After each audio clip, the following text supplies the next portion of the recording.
सोमवारी संपूर्ण सोलापूरचं वातावरण मोदीमय बनलं होतं. प्रचंड गर्दीमुळे पोलिसांवर ताण आला होता, तर कार्यकर्त्यांमध्ये प्रचंड उत्साह संचारला होता. सोलापुरातील सभेत पंतप्रधान नरेंद्र मोदींनी मराठीतून भाषणाची सुरुवात करीत सर्वांची मनं जिंकली. हो मैदानावर जनसैलाब लोटला होता, तर सोलापुरातील वातावरण मोदीमय बनलं होतं. जगप्रसिद्ध असलेल्या सोलापुरी चादर देऊन पंतप्रधान नरेंद्र मोदी यांचा सत्कार करण्यात आला. यावेळी मोदी मोदी अशा घोषणांनी होम मैदान रोमांचित झालं होतं. प्रभावी आणि प्रवाही भाषणानं कार्यकर्ते भारावले होते. भारत माता की, भारत माता की, भारत माता की. माझ्या प्रिय सोलापूरकरांना अतिशय मनापासून नमस्कार करतो. जय जय रामकृष्ण हरे. सोलापूरचे ग्रामदैवत श्री सिद्धेश्वराच्या चरणी मी नतमस्तक होतो. भगवान विठ्ठल और जगत गुरु बसवेश्वरा की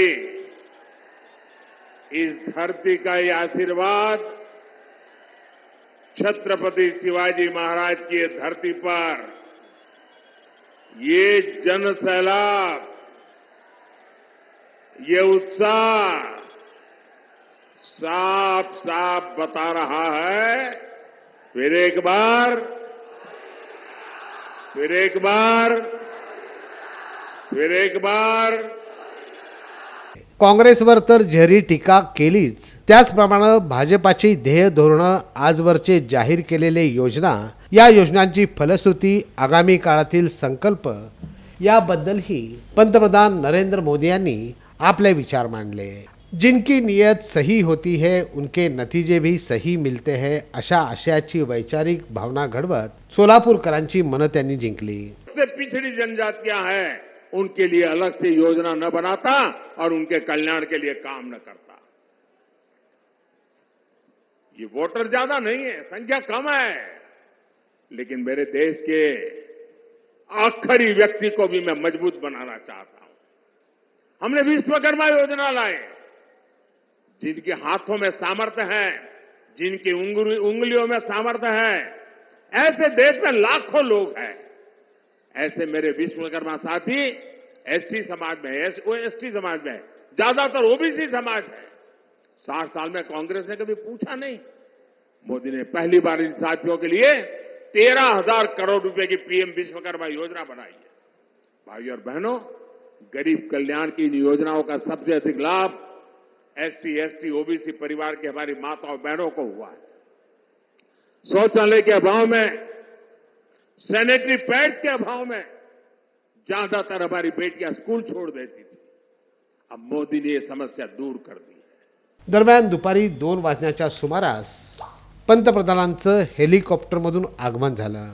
सुमारे 50हून अधिक ताफ्यांसमवेत ते होम मैदानकडे मार्गस्थ झाले. सभा संपल्यानंतर पुनश्च तेवढ्याच उत्साहानं विमानतळाकडे रवाना झाले.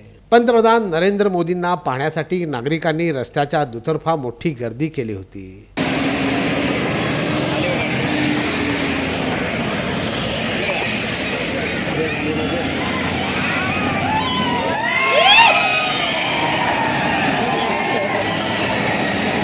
कोणताही अनुचित प्रकार घडू नये यासाठी बॅरिगेटिंगने रस्ते ब्लॉक करण्यात आले होते. पोलीस आयुक्त एम राजकुमार यांच्या मार्गदर्शनाखाली कडेकोट पोलीस बंदोबस्त कडक नियोजन करण्यात आलं होतं.